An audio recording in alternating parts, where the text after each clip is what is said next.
Rain had fallen the night before, leaving the cobblestones outside the church slick and gleaming under a pale morning sun that seemed reluctant to fully emerge.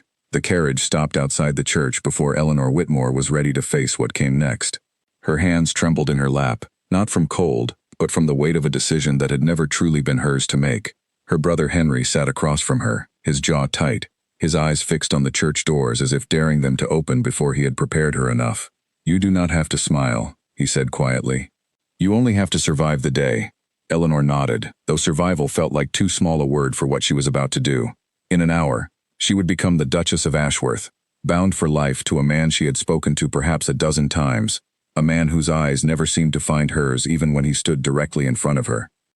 The marriage had been arranged to settle a debt between two families, a debt built from her father's failed investments and Nathaniel Ashworth's need for a wife of good standing before his 30th birthday. Love had never entered the conversation. Duty had signed the contract long before either of them held a pen. Inside the church, candles burned along the aisle, and the scent of white roses filled the air.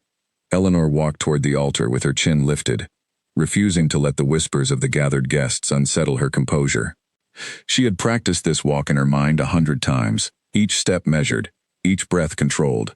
Nathaniel stood waiting, tall and unreadable, dressed in dark blue that made his pale eyes look almost gray. He did not smile when she reached him. He simply extended his hand, and she took it, feeling the coolness of his fingers through her glove.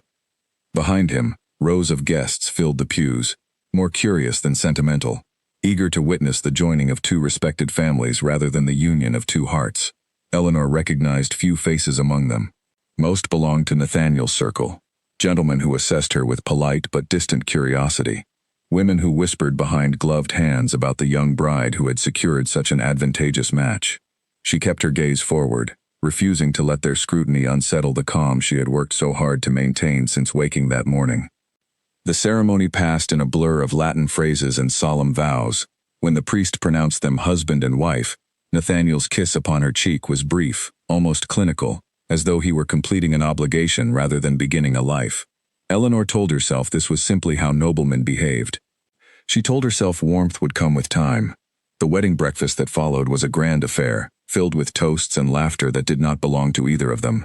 Eleanor watched her new husband from across the room as he spoke with his circle of friends, his manner easy and confident in a way she had never seen him show toward her. It was the first sign, though she did not yet recognize it, that Nathaniel Ashworth kept two versions of himself, and she had married only the colder one. It was during the breakfast that she first noticed the woman in emerald green standing near the terrace doors.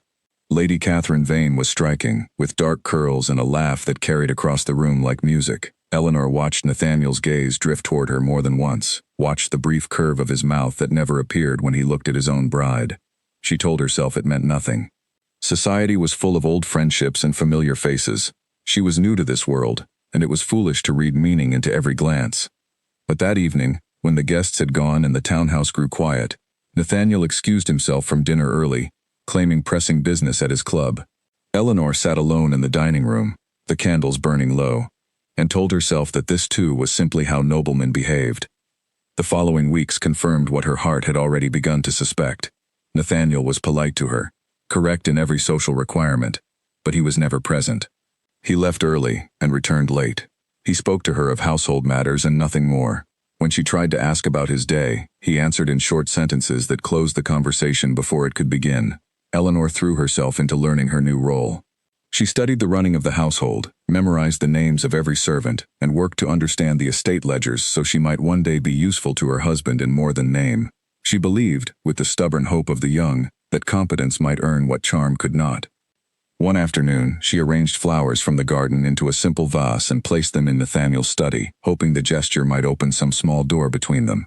When he found them that evening, he only frowned and asked the housekeeper to have them removed before morning, as the scent disturbed his concentration. Eleanor said nothing, but she did not attempt such a gesture again. 3 months into the marriage, Eleanor attended her first grand ball as Duchess of Ashworth.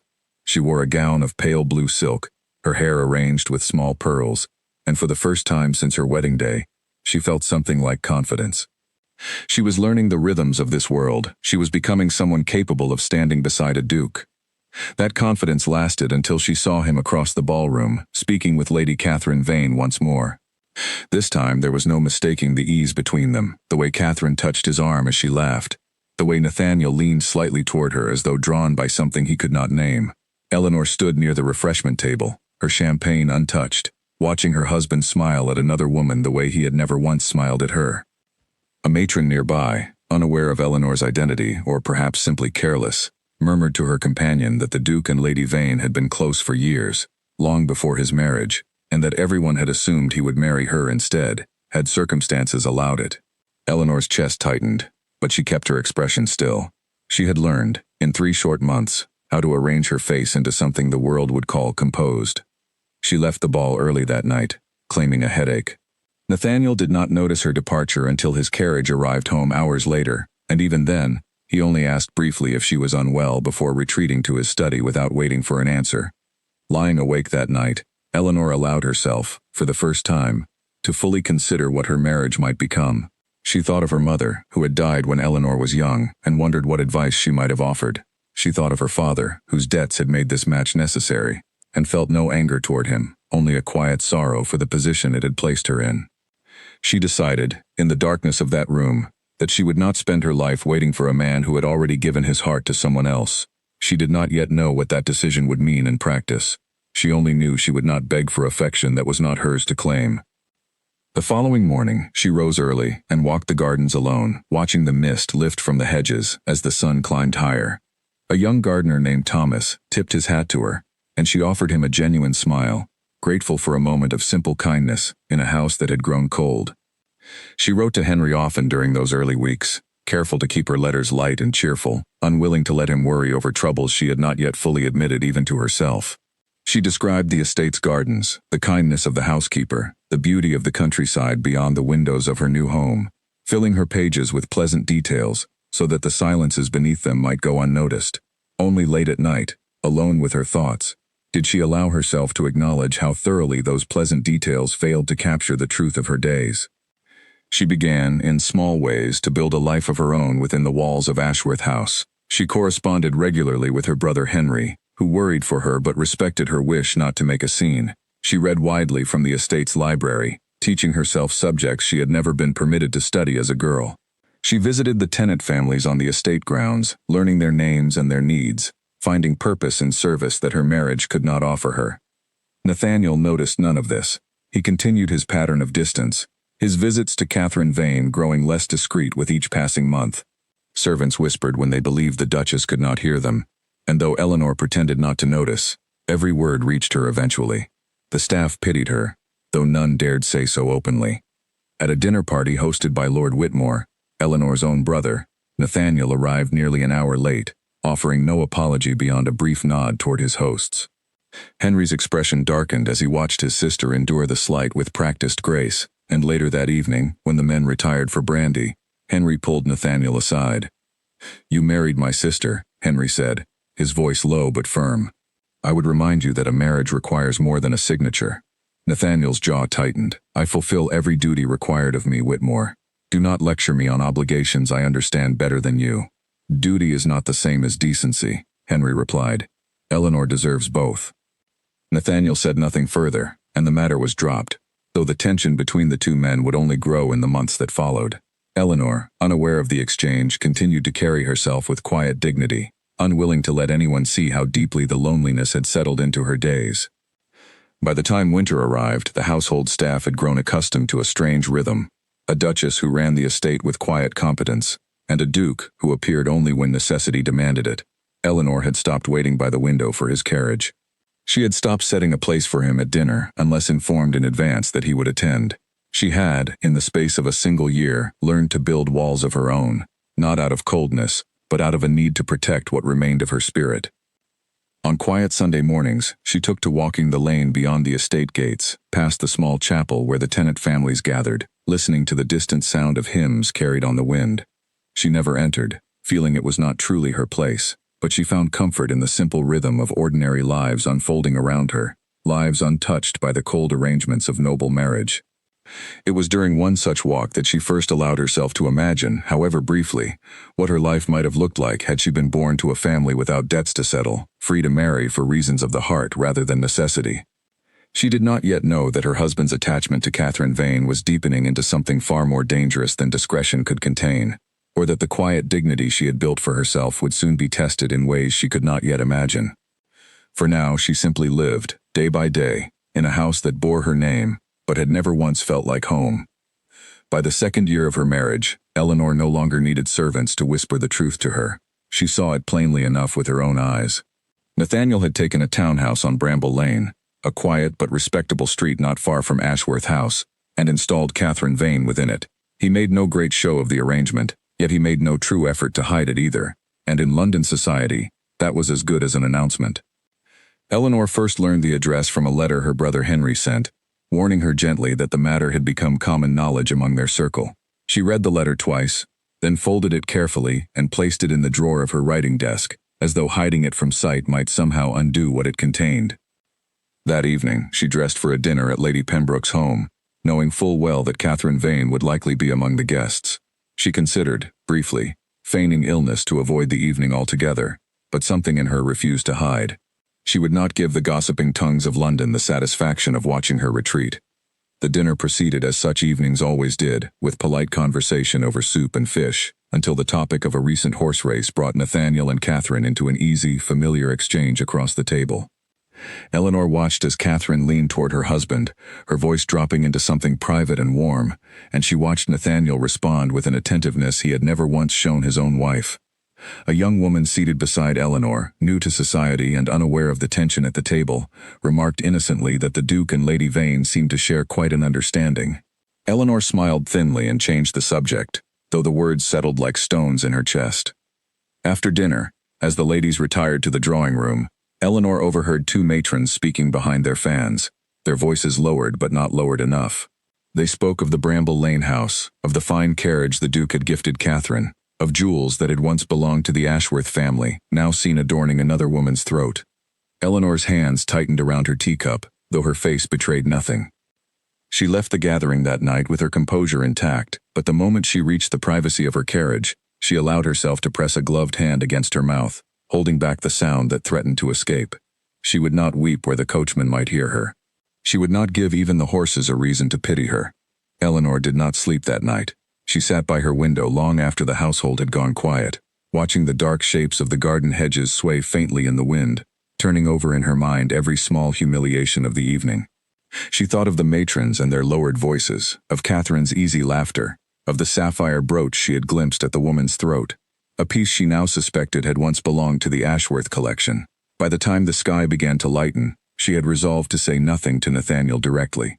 Words, she suspected, would only give him the satisfaction of knowing how deeply his conduct had wounded her, and that satisfaction she refused to grant him. Henry called upon her the following morning, his expression grave.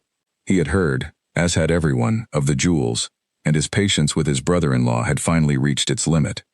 "I intend to speak with him," Henry said, pacing the length of Eleanor's sitting room. "This has gone beyond discretion. He humiliates you before all of London, and you say nothing." "What would you have me say?" Eleanor asked quietly. "That I am unhappy? Every soul in this city already knows it. Words will not change what he has chosen to do." "Then perhaps action will," Henry said. "I will not stand by while my sister is made a fool of in her own social circle." Eleanor tried to dissuade him, fearing that confrontation would only worsen matters, but Henry was resolute. That very afternoon, he called upon Nathaniel at his club, requesting a private word in one of the smaller sitting rooms reserved for such conversations. "You will end this arrangement with Lady Vane," Henry said without preamble once the door had closed. "You will do it quietly, and you will do it now, before my sister's name is dragged through every drawing room in London." Nathaniel regarded him with the same cool detachment he offered most of the world. "My private affairs are not yours to command, Whitmore." "Your private affairs became my concern the day you made vows to my sister," Henry replied, his voice rising despite his effort to remain measured. "You gave her your name. You owe her, at the very least, a decency of discretion. I have given her a title, a household, and every material comfort a woman in her position could want," Nathaniel said. "I fail to see what more is required of me." Henry's fists clenched at his sides. "A wife requires a husband, not merely a title upon a document. Eleanor deserves a man who honors the vows he spoke before God and witnesses, not one who parades his mistress through the very ballrooms his wife must attend." For a moment, something flickered across Nathaniel's face. A shadow of discomfort quickly smoothed away. Catherine and I have an understanding that predates my marriage by many years. I will not end a connection of such long standing, simply because society finds it inconvenient to my wife's comfort. Then you are a coward, Henry said flatly, hiding behind duty when it suits you, and abandoning it when it does not. Nathaniel's expression hardened, and for a moment it seemed the conversation might turn to something far less civil. But he mastered himself, straightening his coat with deliberate calm. I believe this conversation has run its course. Good day, Whitmore. He left the room without another word, and Henry stood alone, his anger giving way to a heavy, helpless grief for his sister's sake.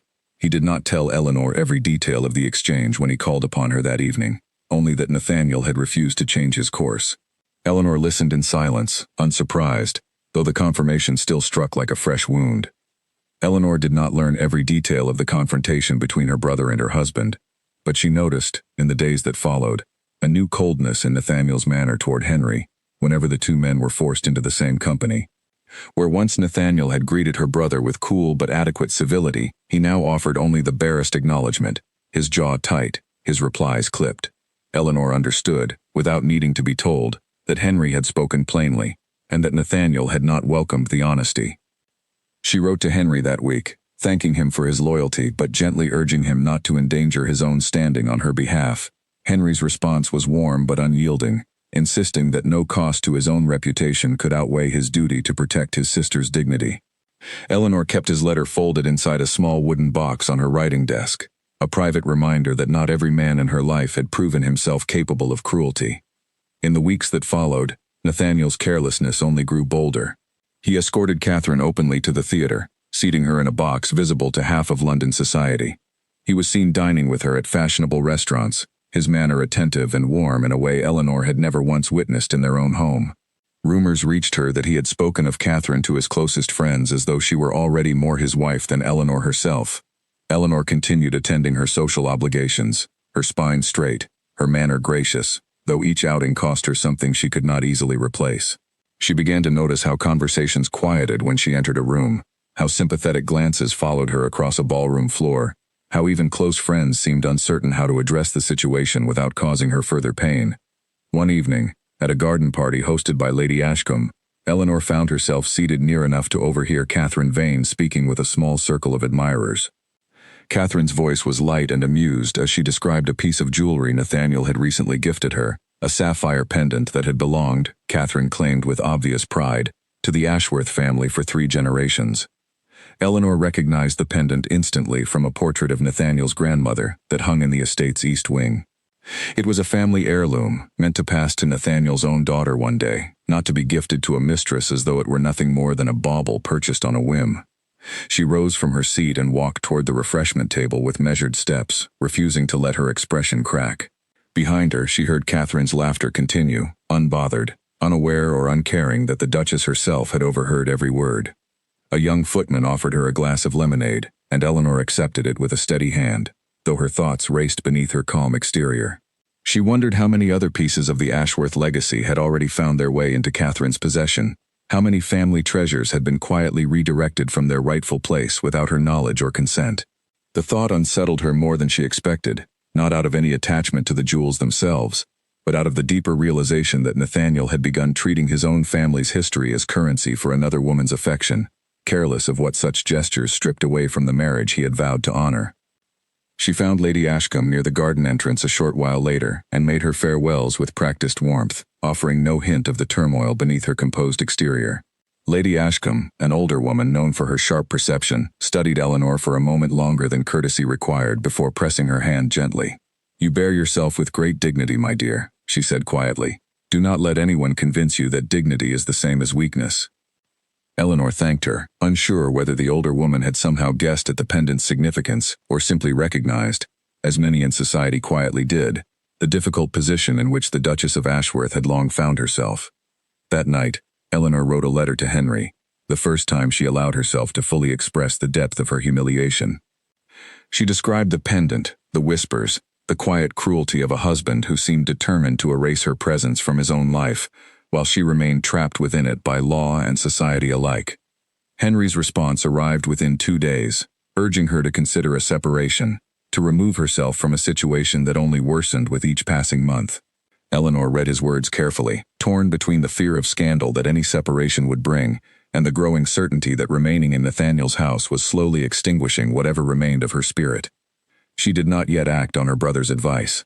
Something in her still held to the hope, however faint, that circumstances might change, that Nathaniel might one day recognize what he was destroying. But that hope grew thinner with each gift Nathaniel gave to Catherine, each public outing, each whispered comparison between the warmth he showed his mistress and the coldness he reserved for his wife. The final blow of that difficult season came at the Ashworth family's own winter ball, held at the estate itself, a tradition Nathaniel's father had begun decades earlier. Eleanor spent weeks preparing the event, determined that whatever else failed in her marriage, she would not fail as a hostess. She arranged every detail herself, from the candles that lined the grand staircase to the orchestra imported from Vienna. Nathaniel arrived late to his own ball, and when he entered, Catherine Vane walked beside him, uninvited, wearing the sapphire pendant in plain view of every guest. A silence rippled through the ballroom as heads turned, as whispers spread from one cluster of guests to the next. Eleanor stood near the top of the staircase, her hand tightening on the banister, watching her husband escort his mistress into a home that bore the Ashworth name, a home Eleanor herself had spent weeks preparing with her own hands. For a moment she considered retreating back up the stairs, pleading a sudden illness that would spare her the ordeal ahead. But she thought of the tenant families who had helped decorate the hall, of the musicians who had traveled so far to perform, of the simple pride she had taken in preparing every detail of the evening, and she found her resolve returning. This was still her home, whatever else it had become, and she would not surrender it to a woman who had never once earned the right to walk through its doors. She descended the staircase with as much grace as she could summon, greeting her guests as though nothing were amiss, though every eye in the room watched to see how the Duchess would respond to such an open display of disrespect.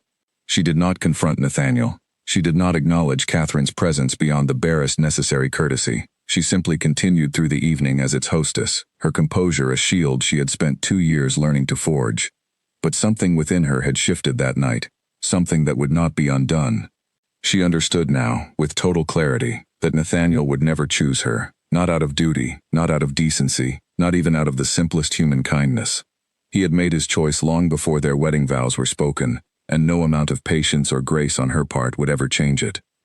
Late that night, after the last guests had departed and the candles had burned to their final stubs, Eleanor stood alone in the grand hall, staring up at the family portraits that lined the walls, generations of Ashworth dukes and duchesses who had built this legacy together. She wondered, for the first time, whether she truly belonged among them, or whether her portrait, when it was eventually painted, would only ever depict a woman who had endured, rather than one who had been loved. Spring arrived at Ashworth with a quiet cruelty, painting the gardens in colors that felt entirely at odds with the coldness inside the house. Eleanor walked the grounds each morning, finding in the blooming roses and budding elms a small comfort that the halls of the estate could no longer offer her. She had grown used to solitude, had learned to fill her days with purpose that did not depend on her husband's presence, but a restlessness had begun to settle beneath her composure, a sense that something in her life was approaching a turning point she could not yet name. The steward, a careful man named Mr. Pratt, had grown accustomed over the past year to bringing his questions directly to Eleanor rather than waiting for Nathaniel's infrequent attention, and she had come to enjoy the quiet satisfaction of solving practical problems. A leaking roof in one of the tenant cottages, a dispute over grazing rights between 2 neighboring farms, the careful balancing of accounts that had once seemed impossibly complicated, but now felt almost familiar beneath her patient study. It was this very competence that had drawn her to the study that Tuesday afternoon, seeking a particular ledger to settle a disagreement over payment for new fencing along the eastern boundary. Nathaniel had been away from the estate for nearly 3 weeks, attending to business he claimed involved his holdings in the north, though Eleanor no longer troubled herself to question the truth of such claims. She had stopped asking where he went. She had stopped caring to know the details of a life he no longer shared with her in any meaningful way. It was on an unremarkable Tuesday afternoon, while searching Nathaniel's study for a ledger she needed to settle accounts with the estate steward, that Eleanor found the letter. It had been tucked carelessly beneath a stack of correspondence, as though Nathaniel had meant to hide it, but had grown careless in his confidence that no one would think to look. The handwriting was his own, familiar from years of brief notes and formal instructions, though the words within were unlike anything he had ever shared with her directly. The letter was addressed to his solicitor, a man named Mr. Fairweather who had long managed the Ashworth family's legal affairs. In it, Nathaniel outlined his intentions with a chilling clarity that left no room for misinterpretation. He wished to explore the possibility of a formal separation from his wife, to be arranged quietly and without scandal, so that he might establish Catherine Vane in a more permanent and public capacity within his life. He spoke of settling a modest allowance upon Eleanor, of ensuring she would want for nothing materially, while making plain his desire to be free of the marriage in every way that mattered beyond the legal technicality that would remain unresolved for propriety's sake. Eleanor read the letter twice, her hands steady in a way that surprised her, as though some part of her had long expected this moment and had already prepared itself for the blow. There was no mention of her feelings within the letter, no acknowledgement of the 2 years she had spent building a life within these walls, no recognition of the countless small humiliations she had endured with quiet dignity. She was, in Nathaniel's own words, an arrangement to be managed, a complication to be resolved as efficiently as possible. She read the closing lines of the letter a third time, unable to look away from the careful, businesslike phrasing Nathaniel had used to describe the dissolution of their marriage. He had written of timing, of the importance of waiting until certain family matters had been settled before proceeding, of the necessity of maintaining appearances until the arrangement could be concluded, without undue scandal attaching itself to the Ashworth name. Nowhere in the letter did he mention her by any name softer than her formal title. Nowhere did he acknowledge the 2 years she had spent trying, in whatever small ways were permitted to her, to be a good and faithful wife.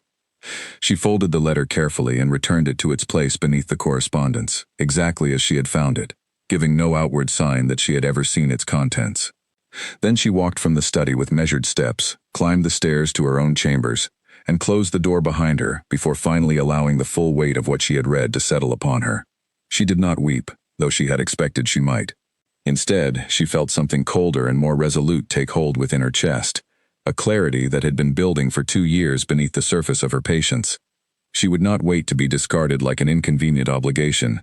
She would not remain in this house, wearing this name, while Nathaniel arranged her quiet removal from his life, as though she were nothing more than an unwanted piece of furniture. That evening, Eleanor summoned her lady's maid, a kind woman named Margaret who had served her faithfully since the earliest days of her marriage, and asked her, in careful and measured words, whether she might be trusted with a matter of great discretion. Margaret, sensing the gravity in her mistress's tone, assured her without hesitation that whatever Eleanor required, she would keep in confidence. Eleanor explained, in general terms, that she intended to leave Ashworth House, though she did not yet reveal the full details of her plan even to Margaret.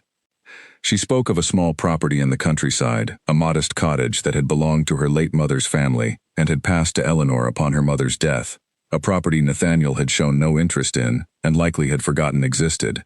It was there, Eleanor decided, that she would begin whatever life remained to her, beyond the walls of a marriage that had never truly been a marriage at all. Margaret's hands trembled slightly as she folded a set of linens, though her voice remained calm. "I have watched you endure much these 2 years, my lady. I will not pretend I am surprised it has come to this, only that I am sorry it took a letter never meant for your eyes to finally show you the truth of things. Perhaps I always knew the truth," Eleanor admitted quietly. "Perhaps I simply needed something undeniable before I could allow myself to act upon it," Margaret asked, gently, whether Eleanor intended to seek her brother's counsel before taking such a significant step. Eleanor considered the question carefully. She loved Henry, and she trusted his judgment in most matters, but she feared that involving him too directly might draw attention to her plans before she was ready to act, and might place him in a difficult position should Nathaniel later seek to lay blame for her departure at her brother's feet.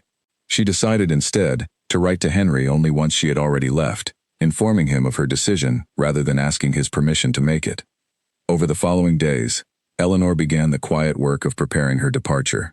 She reviewed the accounts of her personal finances, the small allowance her father had settled upon her before her marriage, funds that remained legally her own despite everything else that had been taken from her. She calculated carefully what would be needed to maintain the cottage and to live modestly but independently, free from any further reliance upon Nathaniel's generosity or his solicitor's careful arrangements. She began also to consider what she would take with her and what she would leave behind. The jewels Nathaniel had given her during their courtship, she decided, would remain in the estate's safe, untouched, symbols of an affection that had never truly existed beyond the performance required by society. She would take only what was rightfully hers, items from her own family, books she had purchased with her own funds, clothing suited to a quieter life than the one she had led as Duchess of Ashworth. The hardest part of her preparation was deciding how, or whether, to leave any word for Nathaniel himself. She drafted several letters in the privacy of her chambers, each one discarded before completion. One version expressed her hurt and anger in raw, unfiltered terms. Another attempted a cold formality that matched the tone of his own letter to Mr. Fairweather. She thought, too, of writing something that might wound him as thoroughly as his letter had wounded her, some careful arrangement of words designed to make him feel even a fraction of the humiliation she had endured across 2 long years. But each time she began such a letter, she found the effort exhausted her rather than satisfied her, as though matching his cruelty with her own would only diminish something within herself that she wished, above all else, to preserve intact. In the end, she settled upon a single sheet of paper, brief and dignified, informing him only that she had removed herself from Ashworth House, and would communicate further arrangements through her own solicitor in due course. She would not give him the satisfaction of knowing how deeply his betrayal had wounded her. She would not beg him to reconsider, nor would she rage against a decision he had already made long before she discovered his letter. As the day of her departure approached, Eleanor found herself walking the halls of Ashworth House with a strange new awareness, memorizing details she had never before thought to notice. The particular slant of afternoon light through the drawing-room windows, the worn place on the staircase banister where generations of hands had rested, the quiet creak of the third step that Margaret always warned new servants to avoid. She was saying goodbye, she realized, not only to a marriage but to a life she had once hoped, however briefly, might become something warmer than duty alone. She visited the tenant families on the estate one final time, offering no explanation for what felt to her like a farewell, though she suspected some among them sensed the truth in her manner. An elderly woman named Mrs. Aldridge, who had known Eleanor since her earliest days at Ashworth, pressed her hand warmly, and told her, without elaboration, that she hoped Eleanor would find whatever peace she was seeking. Eleanor thanked her, moved more deeply than she allowed herself to show, and continued on her way. At the far edge of the tenant lands, she paused beside a small stream that marked the boundary of the estate, watching the water move steadily over smooth stones toward some destination beyond her sight. She thought of how thoroughly her circumstances had changed since her wedding day, how the hopeful young bride who had once imagined a future built on partnership had become a woman preparing to vanish quietly from a life that had never truly welcomed her. She did not linger long at the stream, for lingering too long in such thoughts served no purpose beyond deepening a sorrow she had already resolved to leave behind. 3 days before her planned departure, Nathaniel returned unexpectedly from his business in the north, arriving at Ashworth House with no advance warning. Eleanor was in the garden when his carriage arrived, and she watched from a distance as he stepped down, his expression tired and distracted, offering no glance toward the grounds where she stood among the roses. She did not go to greet him. She had grown accustomed, over 2 years, to the absence of any expectation that she should. That evening, they dined together for the first time in weeks, the conversation stilted and formal, confined to matters of the estate's management, and a brief inquiry from Nathaniel about whether the accounts had been settled with the steward. Eleanor answered his questions with practiced composure, giving no indication of the letter she had found, no hint of the plans already set in motion beneath the surface of her calm. Watching him across the table, she felt something almost like pity, though she pushed the feeling aside before it could soften her resolve. He was a man who had chosen, again and again, to protect his own comfort above every obligation he owed to her, and pity, however genuine, would not undo 2 years of quiet cruelty. She excused herself early from dinner, claiming fatigue from a long day in the garden, and retired to her chambers to complete the final preparations for her departure. Before retiring, she made a final review of the small trunk she had packed, checking once more that nothing remained that might delay her departure. She had included a modest portrait of her mother, painted when Eleanor was still a child, along with a handful of letters her mother had written during the final months of her illness. She had included, too, a simple gold ring that had belonged to her grandmother, one of the few possessions from her own family that Nathaniel's wealth had never touched or claimed as part of the Ashworth legacy. Everything else, every gift bestowed upon her during the brief courtship and the 2 years that followed, she left carefully arranged in her chambers, wanting no reminder of a marriage built on obligation rather than affection. She sat for a long while at her writing desk that final evening, composing a short list of instructions for the household staff she would leave behind, small notes on matters she had long managed quietly, which tenant families required particular attention before the coming winter, which servants deserved commendation for their diligence, which accounts still awaited final settlement.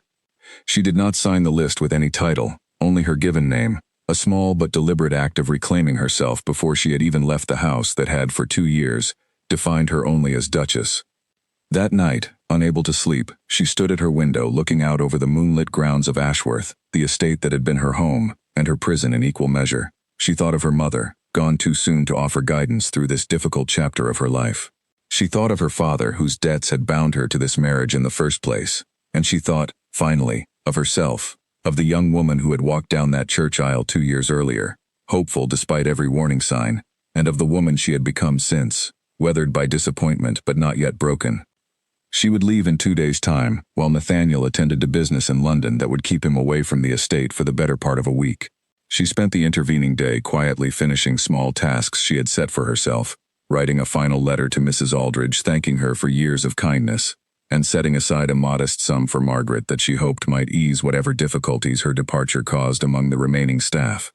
She found herself more than once during that final day, pausing at some ordinary task only to realize she was memorizing it, storing away the small rhythms of a life she would soon leave behind entirely, uncertain when or whether she might ever return to Ashworth's halls again. She also took a quiet hour to walk once more through the small chapel garden near the tenant cottages, sitting for a while on a weathered stone bench beneath an old yew tree that had stood there long before the current Ashworth line had ever claimed the estate. She thought, in that quiet hour, not of Nathaniel or of the marriage she was leaving behind, but of the woman she hoped to become, a woman defined by her own choices rather than the choices made for her by others. It was, she reflected with a bitter irony, the same pattern of absence that had defined their entire marriage, and now that pattern would serve her one final purpose, giving her the space and time to disappear from his life as quietly and completely as he had always seemed to wish she would. On the final evening before her departure, Eleanor walked once more through the rooms of Ashworth House after the household had settled for the night, carrying a single candle, whose small flame cast long shadows across the portraits and furnishings she had come to know so intimately. She paused in the drawing room where she had once arranged flowers Nathaniel had ordered removed, in the dining room where countless silent meals had passed between them, in the small parlor where she had spent so many solitary evenings with only her books for company. Each room held its own quiet sorrow, yet she found, moving through them one final time, that she felt lighter with every step, as though the act of remembering was also, somehow, an act of release. She returned to her chambers well past midnight and slept, to her own surprise, more soundly than she had in many months, waking before dawn with a clarity of purpose that steadied her hands as she dressed for the journey ahead. The morning Eleanor left Ashworth House, the sky held a pale gray light that matched the quiet resolve settling over her heart. She rose before the household stirred, dressed in a simple traveling gown of dark wool, and stood for a long moment at the window of her chambers, watching the mist curl low across the gardens she had tended with such care for 2 years. Margaret helped her carry the last of her trunks to the small carriage Eleanor had arranged in secret, hired from a modest company in the village rather than drawn from the Ashworth stables, so that no servant loyal to Nathaniel might report her movements too quickly. Margaret's eyes were damp as she embraced her mistress at the door, and Eleanor held her tightly, grateful beyond words for the loyalty this one woman had shown her when so much of her world had offered only coldness.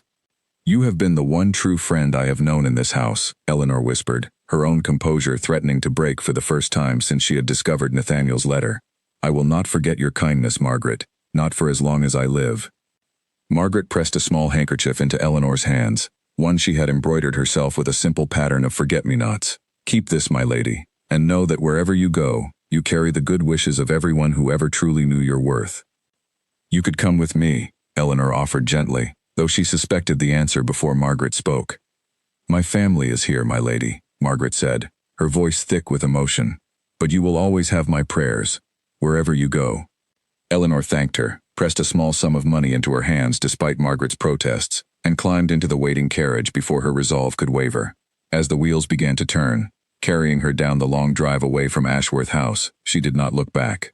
She had said her farewells already, in the quiet moments of the preceding days, and she would not allow herself the weakness of watching the estate disappear behind her like something still worth mourning. The journey to her mother's cottage took the better part of 2 days, with a single overnight stay at a modest inn along the way. Eleanor traveled under her maiden name, a small act of reclamation that felt, despite its simplicity, like the first true breath she had drawn in 2 years. The innkeeper's wife, unaware of her guest's true identity, chatted warmly about the weather and the roads, and Eleanor found herself smiling, genuinely, for the first time in longer than she could easily recall.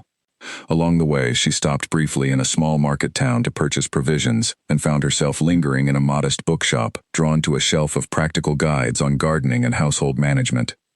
She purchased 2 of them, along with a slim volume of poetry that caught her attention, feeling a small thrill at the simple freedom of choosing what pleased her, without needing to consider whether such a purchase suited the tastes of a household that had never truly been her own to shape.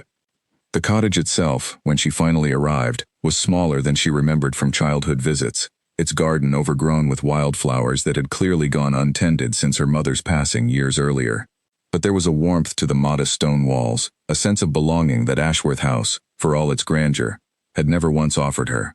She stood in the small front room, dust motes drifting through the afternoon light, and felt something within her begin, slowly, to heal.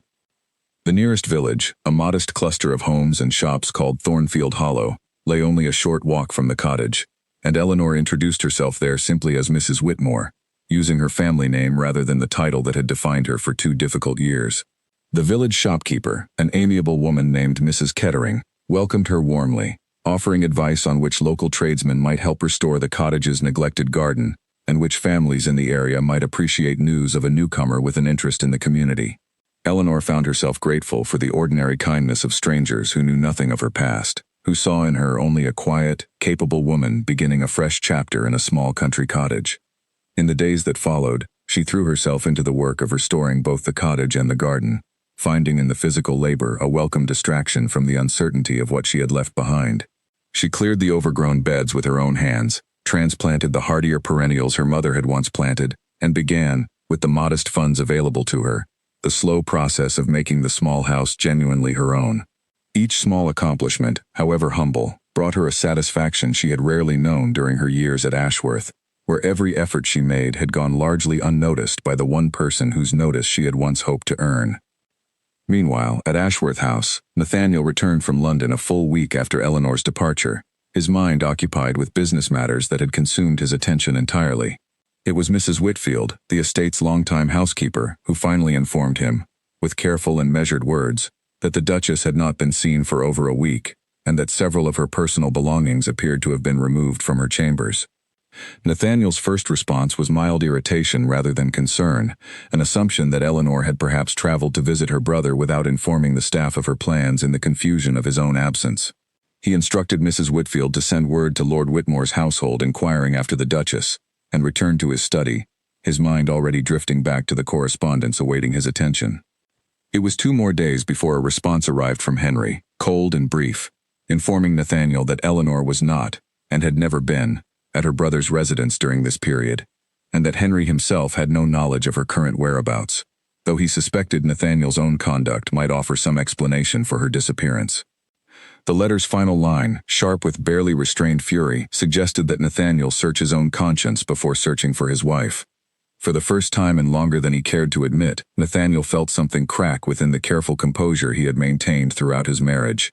He returned to his study, to the drawer where he kept his private correspondence, and found, to his growing unease, that his letter to Mr. Fairweather regarding the arrangements for a quiet separation appeared to have been disturbed, its position among the other papers subtly altered from how he had left it. The realization settled over him slowly. Then all at once, Eleanor had found the letter. She had read his private intentions laid out in cold, clinical terms, and rather than confronting him, rather than weeping or pleading as he had perhaps unconsciously expected a woman in her position to do, she had simply left, disappearing as completely and quietly as smoke. He told himself, in the days that followed, that her departure changed little of practical consequence.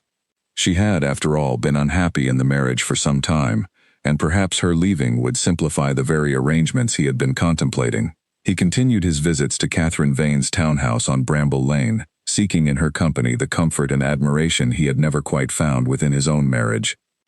But Catherine, sensing perhaps for the first time that Nathaniel's marriage was genuinely unraveling rather than simply providing a convenient shadow beneath which their affair might continue, began to reveal facets of her character that Nathaniel had never fully permitted himself to see.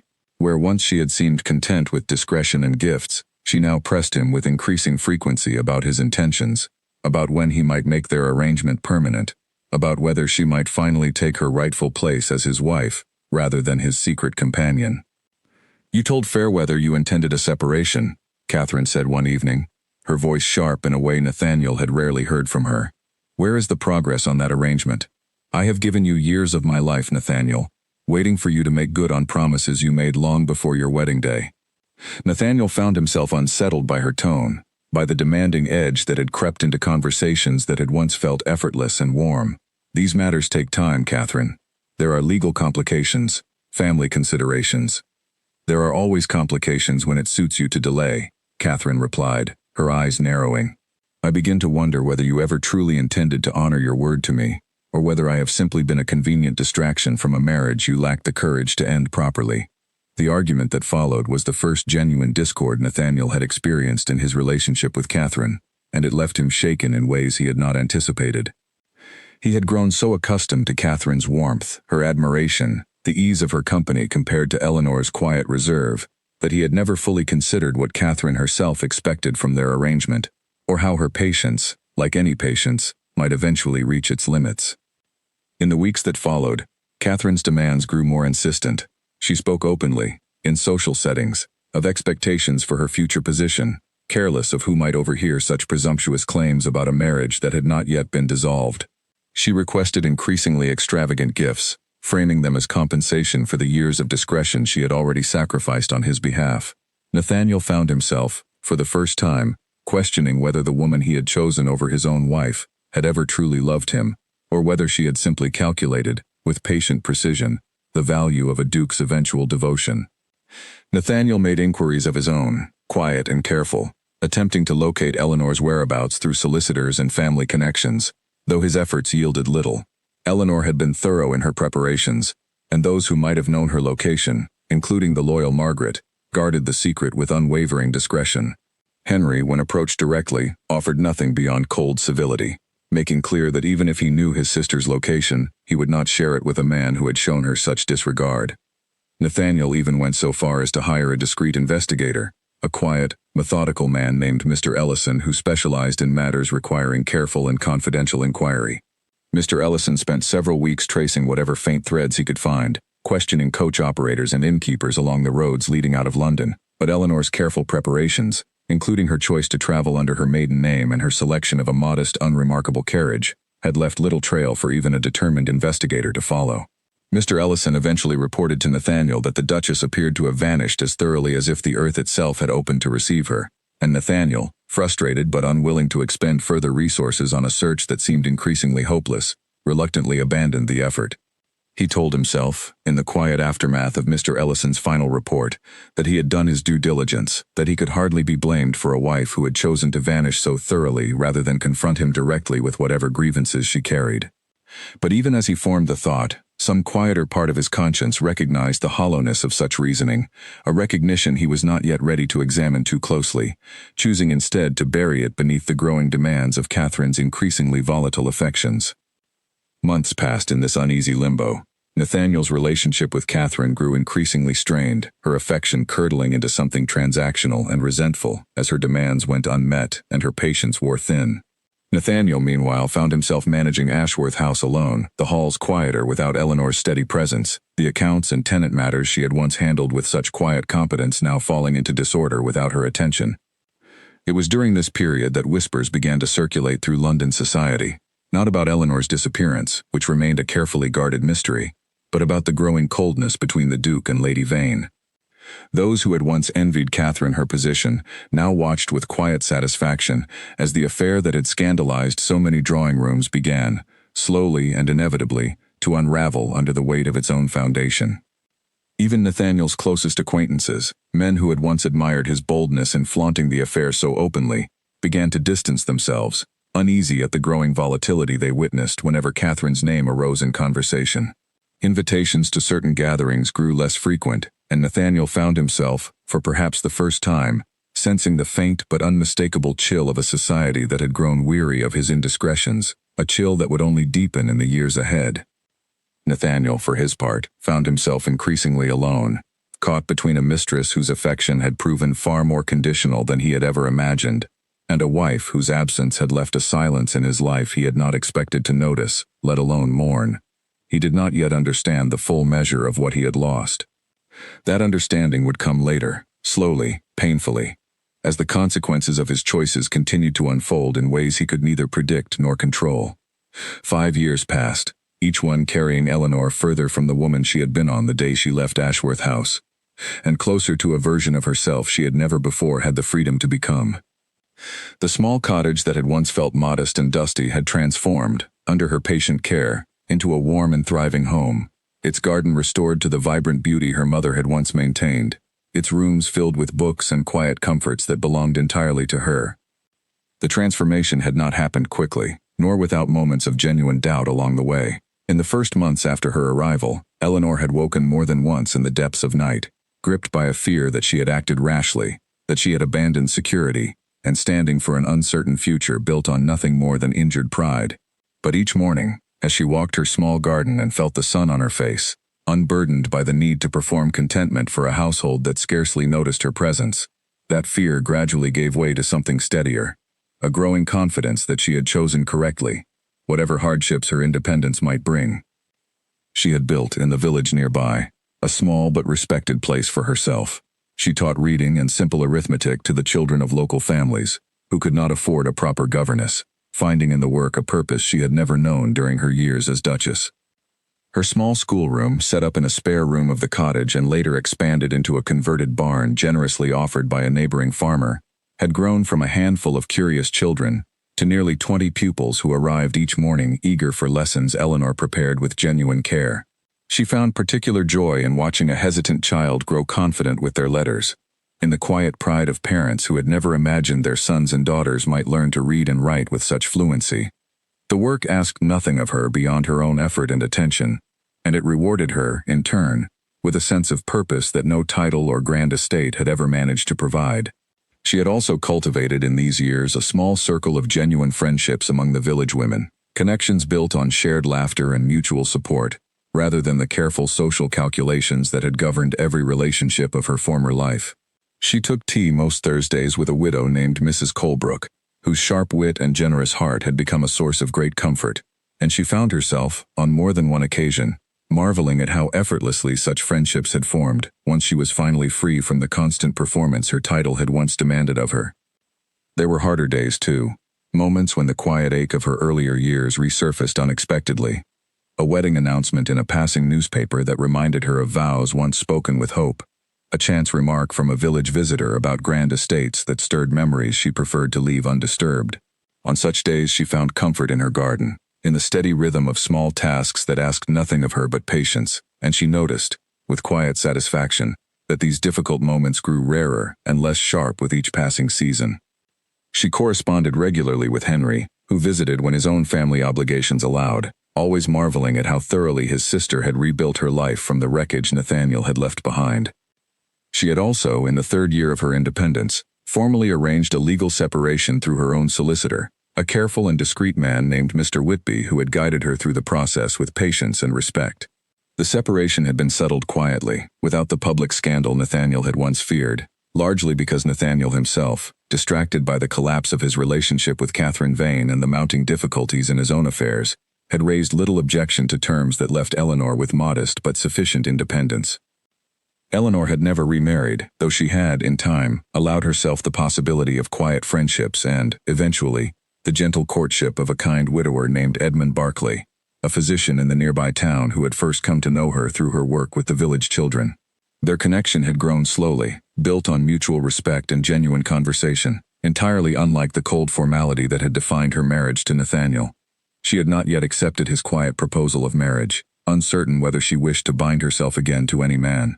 But she treasured the warmth and equality of their friendship, so different from everything she had known before.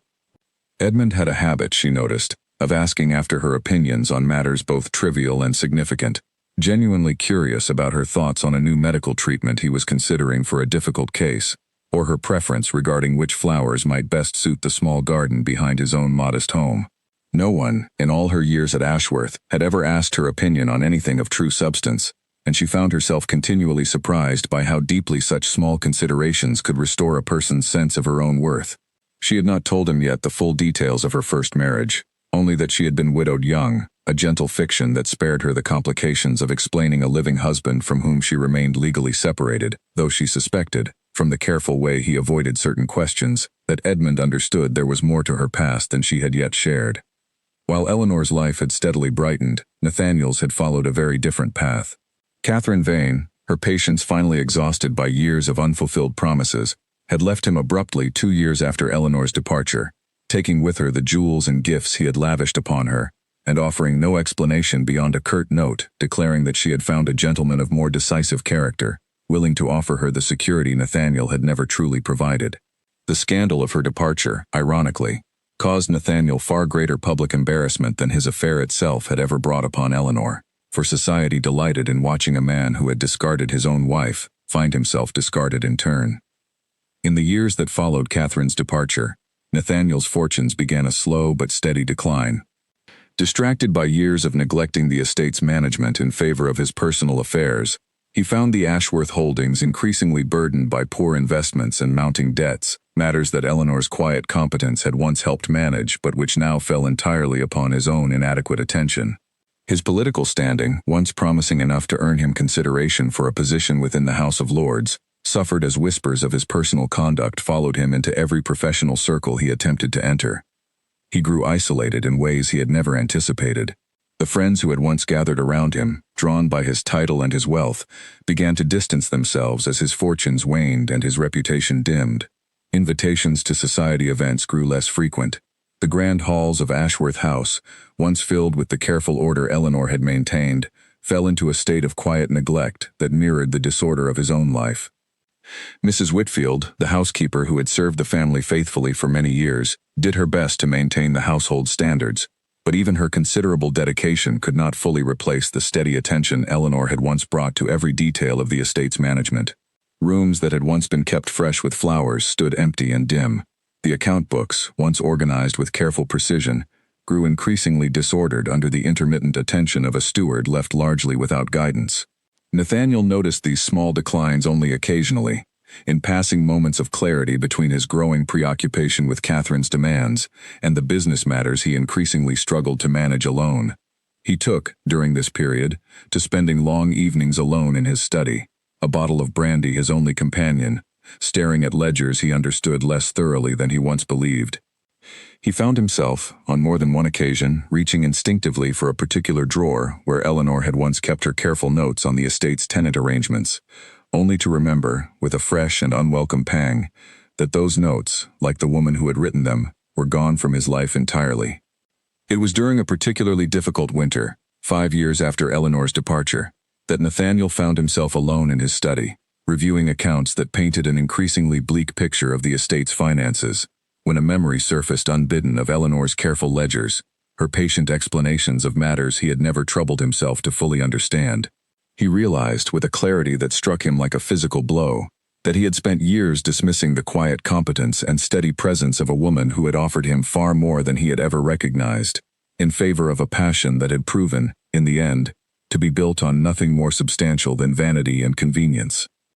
He began, slowly and reluctantly, to make inquiries about Eleanor's whereabouts, driven at first by practical necessity, telling himself he merely wished to consult her regarding certain estate matters she had once managed with such skill.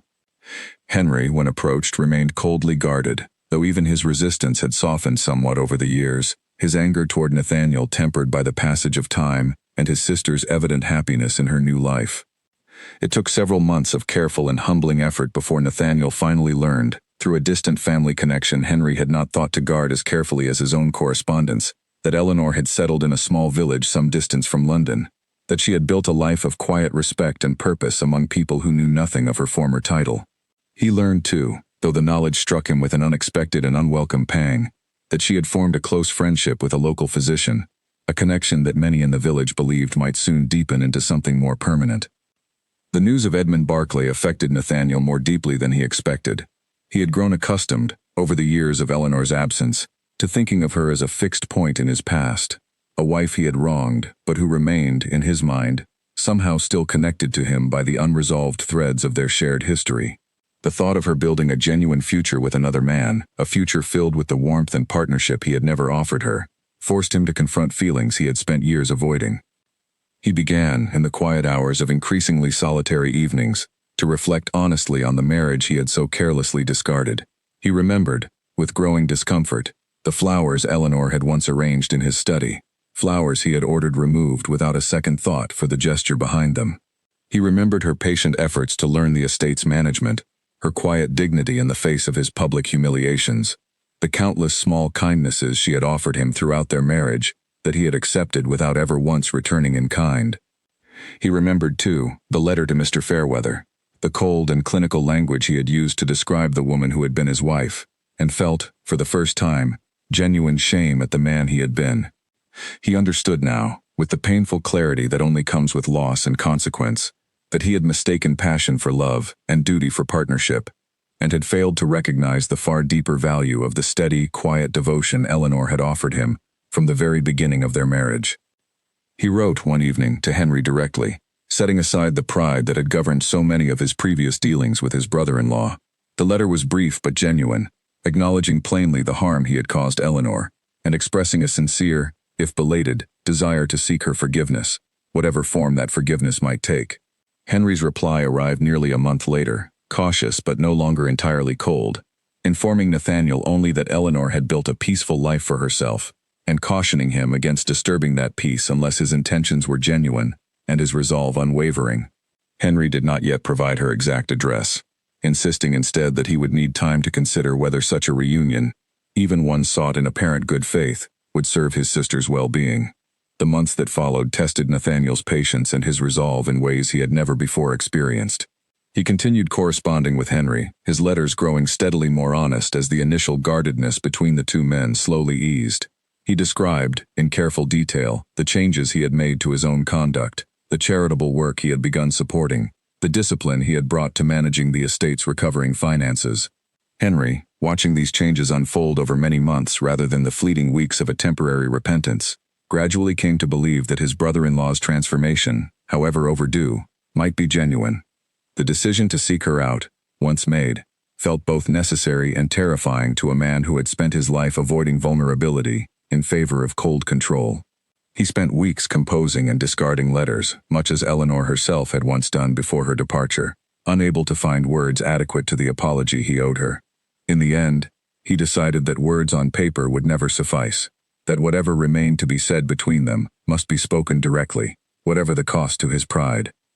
He made arrangements to travel to the village where Eleanor had built her new life, uncertain what welcome, if any, awaited him, but understanding, finally, that he could not continue living with the weight of what he had thrown away, without at least attempting to make amends, however inadequate such an attempt might prove to be after so many years of neglect and cruelty. As his carriage made the long journey from Ashworth House toward the quiet village that had become Eleanor's refuge, Nathaniel found himself, for the first time in his adult life, genuinely uncertain of what the future held, stripped of the confidence and control that had once defined every aspect of his existence. He was no longer the powerful duke who could dismiss inconvenient emotions with a cold word or a closed door. He was simply a man, humbled by years of loss, traveling toward a reckoning he knew he thoroughly deserved. In the final months before his journey, Nathaniel had also taken the difficult step of formally settling the Ashworth estate's debts through the sale of a smaller property in Kent that had contributed little to the family's income beyond sentimental value. The decision had cost him a measure of pride, for the property had belonged to his grandfather, but he found, in making the sale, a strange satisfaction in choosing practical honesty over the appearance of unbroken grandeur. He used a portion of the proceeds to establish a small fund supporting widows in the local parish, a gesture he made quietly, without seeking public credit, understanding it as a private penance rather than a public performance of virtue. Henry had finally agreed, after many months of careful correspondence, to share the general location of Eleanor's new home, though he had done so only after extracting a firm promise from Nathaniel that he would respect whatever decision Eleanor made regarding their future, whether that decision favored reconciliation or a permanent and final parting. Nathaniel had given his word without hesitation, understanding that any attempt to pressure or manipulate Eleanor into a reunion she did not genuinely desire would only compound the wrongs he had already committed against her. As the carriage rolled through unfamiliar countryside, Nathaniel found himself reflecting on the strange symmetry of his journey, retracing in some sense the path Eleanor herself had once traveled in secret, fleeing a marriage that had brought her only loneliness and humiliation. He wondered whether she had felt this same mixture of dread and resolve during her own departure 5 years earlier, whether her hands had trembled as his now did, whether she had rehearsed and discarded her own words just as he had rehearsed and discarded his throughout the long journey south. The village of Thornfield Hollow lay quiet beneath the soft gold light of an early autumn afternoon, when Nathaniel's carriage finally arrived at its outskirts. He had traveled the final stretch on foot, dismissing his coachman near the village square, unwilling to arrive at Eleanor's door with the full pomp of his title on display. He wanted, for once in his life, to arrive simply as a man, not as a duke. He passed a small schoolhouse on his way through the village, its windows open to the mild afternoon air, and heard, faintly, the sound of children reciting their letters in unison, guided by a voice he did not yet recognize but would soon come to know as belonging to Eleanor herself. He paused a moment outside, listening, struck by an unexpected tenderness at the thought of her patiently guiding young minds through their first lessons, a role so different from anything she had occupied during their years together. He found the cottage without difficulty, for the innkeeper had described its location readily enough when Nathaniel inquired after a woman named Eleanor Whitmore, unaware that the well-dressed stranger asking after her was the husband she had left 5 years before. The cottage stood at the edge of a small lane, its garden blooming with late roses, its stone walls softened by ivy that had clearly been tended with great care. It looked nothing like the grand halls of Ashworth House, and yet something in its quiet warmth struck Nathaniel as more truly a home than any room he had ever occupied within his own estate. He stood at the gate for a long moment, his heart pounding in a way he could not remember experiencing since his youth, before he finally found the courage to walk the short path to her door. A pair of small birds darted between the rose bushes as he approached, and somewhere behind the cottage he could hear the faint sound of someone humming a simple tune, a voice he recognized with a jolt that stole the breath from his chest. He had rehearsed this moment countless times during the long journey south, imagining her surprise, her anger, perhaps even her indifference, but nothing in his imagining had prepared him for the sheer, ordinary reality of standing at her gate, listening to her hum contentedly in a garden that had nothing whatsoever to do with him. He raised his hand and knocked, the sound echoing far louder in his own ears than it likely did within the cottage itself. The door opened, and Eleanor stood before him, and for a moment, neither of them spoke. She had changed in the years since he had last seen her, though the changes were subtle rather than dramatic. There was a lightness to her expression that had never existed during their marriage, a quiet confidence in the way she held herself that spoke of a peace she had built entirely on her own terms. She wore a simple gown of soft green, her hair arranged plainly, and she looked, Nathaniel thought with a pang of regret, more beautiful than he had ever truly allowed himself to notice during the years they had shared a house without ever sharing a life. "Nathaniel," she said finally, her voice steady, giving away nothing of whatever emotion his sudden appearance might have stirred within her. "Eleanor," he replied, and found that every carefully composed speech he had prepared during the long journey had abandoned him entirely, leaving only the raw and unpolished truth. "I know I have no right to stand at your door after everything I have done. I know 5 years cannot undo the pain I caused you, but I could not continue living without at least attempting to tell you how deeply I regret the man I was." He glanced down at his own hands, uncertain and unsteady, in a way that felt entirely foreign to the composed duke he had once been. "I have imagined this moment countless times on the journey here, and in every version, I found the right words. Standing before you now, I find I have none. Only the plain truth that I wronged you terribly, and that truth deserves to be spoken plainly, rather than dressed in whatever fine language I might have prepared." Eleanor listened without interrupting, her expression giving little away, though something in her posture had softened slightly, as though the plainness of his confession had reached her in a way the rehearsed apology he had originally intended might never have managed. Eleanor studied him for a long moment, her expression unreadable, before she stepped back from the doorway and gestured, with quiet grace, for him to enter. "You had best come in, then, if you intend to say what you have traveled so far to say." He followed her inside, removing his hat and holding it awkwardly, unsure for a moment what to do with his hands in a space so different from the grand formality of Ashworth's drawing rooms.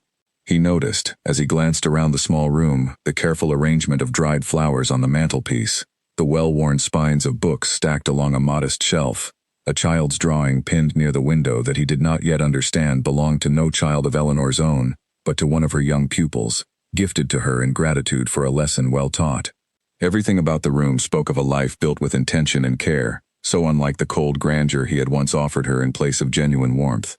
The cottage's front room was small but comfortable, filled with books and soft afternoon light, and Nathaniel found himself acutely aware of how different this simple space felt from the grandeur of Ashworth House, how much more like a genuine home it seemed despite its modest size. Eleanor gestured for him to sit, though she remained standing near the window, maintaining a distance between them that felt both physical and symbolic. "I found your letter to Mr. Fairweather," Eleanor said, before he could speak further. "That is why I left, in case you have wondered these 5 years what finally drove me away." Nathaniel closed his eyes briefly, absorbing the confirmation of what he had long suspected. "I have thought of that letter every day since your disappearance. The cruelty of it, the coldness.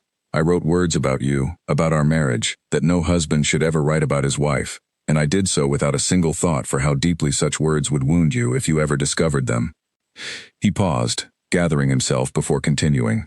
"I told myself for a long time that I was simply being practical, arranging matters as efficiently as any man of business might arrange a difficult transaction. It took me far too many years to understand that a marriage is not a transaction, and that the woman bound to me by that marriage deserved far better than a husband who treated her as an inconvenient complication to be managed." "They wounded me less than you might imagine," Eleanor said quietly. "By the time I found that letter, I had already spent 2 years watching you choose Catherine Vane over me, publicly, repeatedly, without any apparent care for how such choices affected me. The letter simply confirmed what your actions had already made abundantly clear." Nathaniel absorbed this with a heavy silence, understanding the full weight of what she was telling him, that his cruelty had not been contained to a single moment of poor judgment, but had been a pattern sustained across the entirety of their marriage, visible to her long before he had ever put it into writing. "I have no defense for how I treated you," he said finally. "I can only tell you that in the years since you left, I have come to understand, far too late, the value of what I so carelessly threw away." He told her, then, of Catherine's departure, of the slow collapse of his fortunes and his standing, of the isolation that had settled over Ashworth House in her absence. Eleanor listened without interruption, her expression composed but not unkind, offering neither sympathy nor satisfaction at the account of his difficulties, simply the quiet attention of someone who had once known him well enough to understand the full weight of what he was describing. "I do not tell you this seeking your pity," Nathaniel added, sensing perhaps that his account might be misunderstood.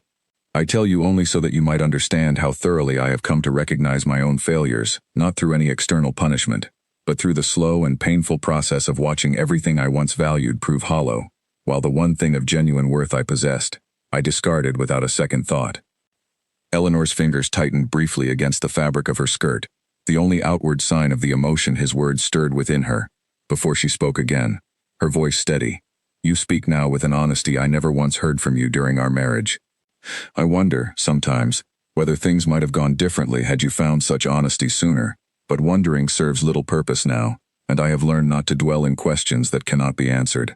He spoke, too, of the quiet realization that had grown within him over recent months, the understanding that Eleanor's steady presence, her competence, her quiet dignity, had been worth more than every moment of passion he had once believed Catherine offered him. "I have come to ask," he said finally, his voice unsteady in a way that would have been unthinkable for the confident Duke who had once dismissed Henry's protests with such cold indifference, "whether there might be any possibility of your forgiveness. Whether you might consider returning to Ashworth, to allow me the chance to be the husband I should have been from the very beginning." His voice caught slightly on the final words, and he looked away from her for a moment, toward the small fire crackling in the modest hearth, gathering himself before continuing. "I do not ask this lightly, Eleanor, nor do I imagine I deserve an easy answer. I ask only because the alternative, living the remainder of my days without ever having asked, seemed a cowardice I could no longer accept in myself." Eleanor was quiet for a long moment, looking out the window at her garden, at the life she had built entirely on her own terms in the years since she had walked away from everything Nathaniel now offered to restore to her. When she finally spoke, her voice carried neither anger nor bitterness, but a calm and settled clarity that came from years of genuine healing.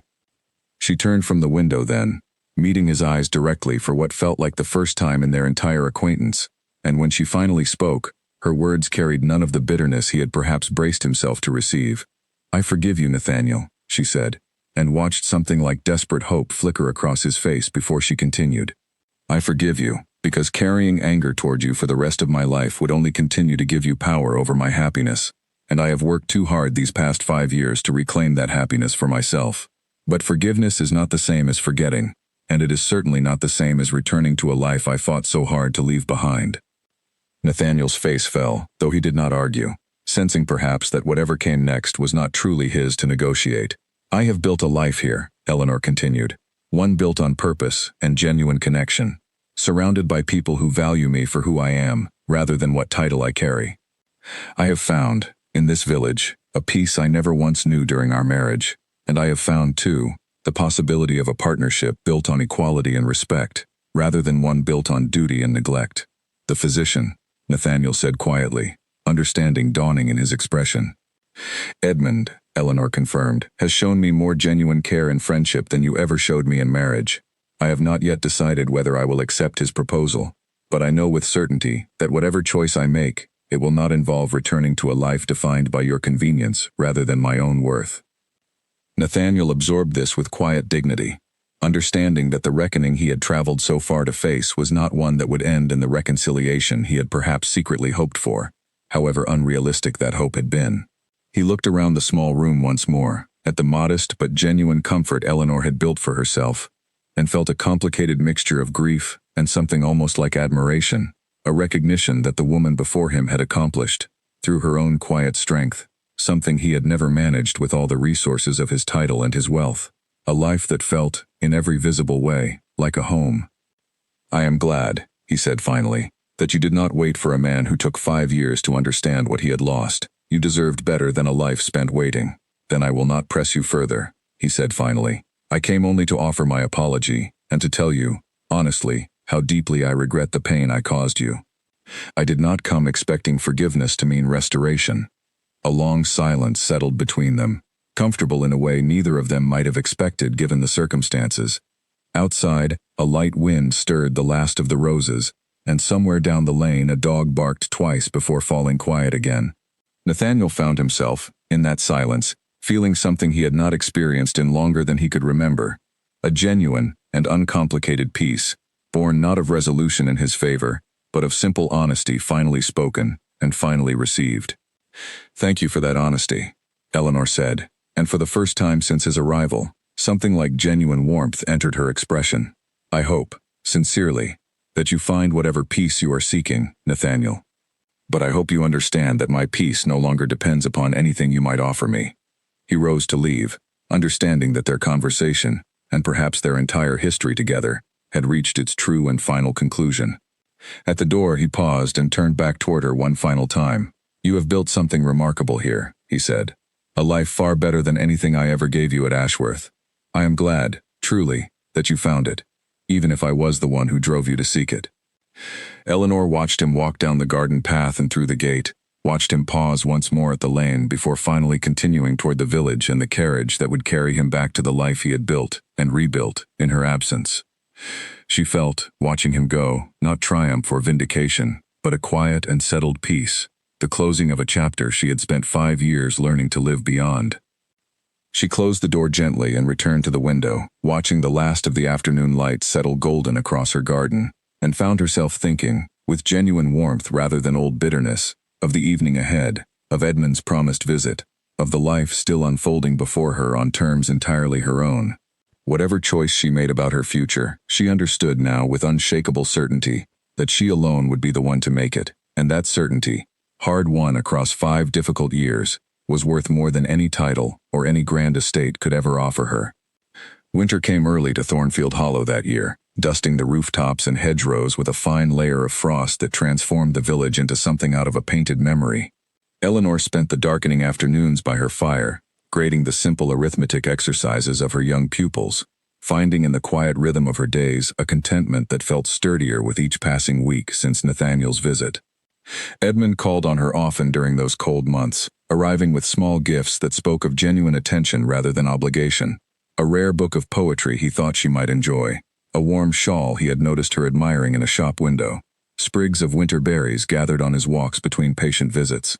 He never pressed her for an answer regarding his proposal, content instead to let their friendship deepen at whatever pace felt right to her, and it was precisely this patience that made Eleanor trust him in ways she had never trusted Nathaniel, even in the earliest hopeful days of her first marriage. One evening in late December, as snow fell softly outside her cottage windows, Edmund sat across from her fire, and their conversation turned, as it sometimes did, to the difficult years before her arrival in Thornfield Hollow. Eleanor found she could speak of those years now without the old ache that had once accompanied any thought of Ashworth House, could describe the loneliness and humiliation of her first marriage, with a calm detachment that spoke to how thoroughly she had healed. "I do not regret those years entirely," she told him, watching the firelight play across his thoughtful expression. "They taught me the difference between duty and devotion, and without that painful lesson, I might never have recognized the genuine warmth you have offered me since we first met." Edmund reached across the small space between them and took her hand, a simple gesture that carried more sincerity than any grand declaration Nathaniel had ever offered during their entire marriage. "I am grateful, selfishly, for whatever brought you to this village, even knowing the pain that path must have caused you."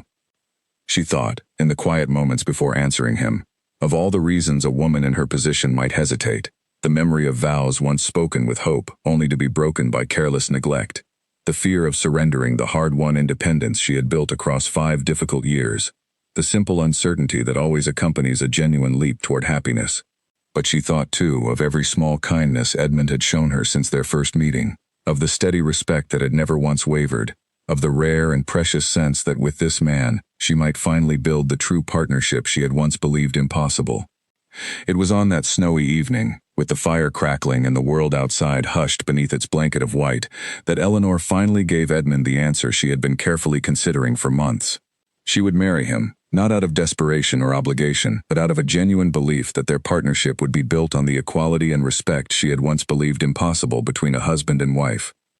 "Yes," she said simply, and watched the quiet joy spread across his features, a joy so different from the performative delight she had once witnessed in Nathaniel's social circle, genuine in a way that required no audience to validate it.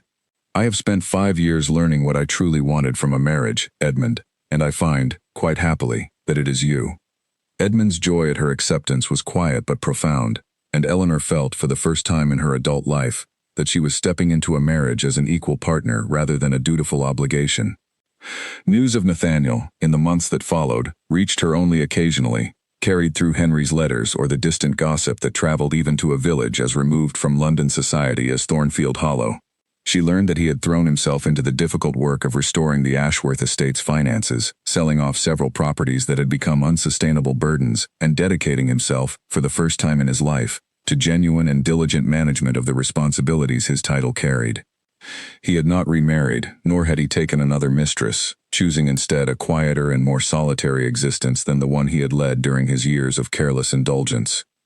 Henry mentioned, in one letter, that Nathaniel had begun contributing generously to charitable causes throughout London, particularly those supporting widows and abandoned wives left without resources by careless husbands, a fact that struck Eleanor as a quiet but meaningful acknowledgement of the harm he had once caused her.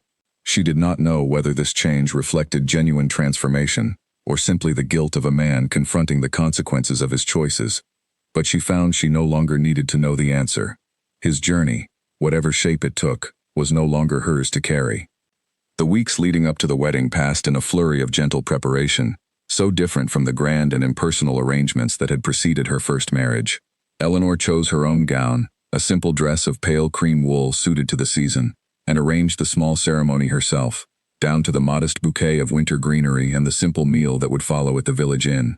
There was no committee of relatives dictating guest lists or seating arrangements, no pressure to impress families she scarcely knew. Every choice belonged to her, a freedom she savored fully, understanding now how rare such freedom truly was.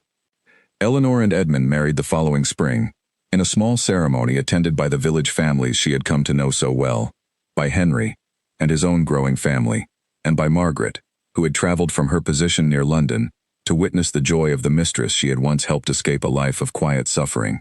The ceremony bore little resemblance to the grand and cold affair of Eleanor's first wedding. There were no crowds of curious strangers, no whispered comparisons to a mistress waiting in the wings, only genuine warmth and celebration among people who valued Eleanor for the woman she had become, rather than the title she once carried. In the years that followed, Eleanor and Edmund built a life together in Thornfield Hollow that grew steadily richer with shared purpose. Edmund's medical practice flourished under his dedicated care, and Eleanor continued her work teaching the village children, eventually establishing a small but proper school that drew families from neighboring villages as well. They welcomed a daughter into their family 2 years into their marriage, a bright and curious child they named Rose, in quiet honor of the gardens that had first brought Eleanor comfort during her darkest days. Eleanor often thought, in quiet moments watching her daughter play in the garden that had once belonged to her own mother, of the young woman she had been on her wedding day to Nathaniel, hopeful despite every warning sign that her marriage would never be built on love. She felt no bitterness toward that younger self, only a gentle compassion for the naivety that had not yet learned the painful lessons life would eventually teach her. She understood now, with the clarity that only comes from genuine healing, that her worth had never truly depended on Nathaniel's regard, however long it had taken her to recognize that truth. She received word, some years later, that Nathaniel had passed away quietly at Ashworth House, having spent his final years in the diligent but solitary management of an estate he had nearly lost through his own carelessness. Henry's letter informed her that Nathaniel had left specific instructions in his will acknowledging the harm he had caused during their marriage, along with a modest but respectful bequest intended, in his own written words, as a small and inadequate attempt to make amends for years of neglect he could never fully repay. Eleanor considered the news with a quiet and settled peace, neither triumphant nor deeply mourning, but simply accepting of a chapter in her life that had long since closed. She declined the bequest, gently but firmly, through her own solicitor, feeling no need for material acknowledgement of wrongs that time and her own resilience had already resolved within her own heart. She told Edmund of Nathaniel's passing that evening, sharing the news over a quiet supper once Rose had been settled for the night. Edmund listened with the same gentle attentiveness he brought to every conversation between them, asking only whether she wished to speak further of it, or preferred to let the matter rest. Eleanor found, somewhat to her own surprise, that she needed little further conversation on the subject, that the peace she had built over the years had already made its own quiet accounting of Nathaniel's place in her story, requiring no further reckoning now that his life had reached its end. She had built, in the years since leaving Ashworth House, a life of far greater value than anything Nathaniel's fortune could ever have offered her, a marriage built on genuine partnership, a daughter who filled her days with joy, a community that valued her contributions, and a peace that came from knowing her own worth had never depended on any title or any man's regard. Rose grew into a thoughtful and spirited girl, curious about everything from the names of wildflowers to the workings of her father's medical instruments, and Eleanor took great delight in watching her daughter move through the world with a confidence and freedom that Eleanor herself had never known at that age. She often told Rose small stories about resilience and self-worth, careful never to burden her young daughter with the specific sorrows of her own past, but hoping, always, that Rose might grow into a woman who understood her own value long before life forced such understanding upon her. On quiet evenings when Edmund had settled by the fire with his medical journals and Rose had drifted to sleep upstairs, Eleanor sometimes found herself reflecting on the long journey that had carried her from a cold and grand estate to this small and genuine home. She thought of the young bride who had walked down that church aisle so many years before, uncertain but hopeful, and of the woman she had ultimately become through years of quiet strength and patient rebuilding. She had learned, in the end, that true happiness could never be granted by another person's choice to finally value her, but only claimed through her own unwavering commitment to her own worth, a lesson hard won but never regretted, carried forward now into every remaining day of the genuine and hard-earned life she had built entirely on her own terms.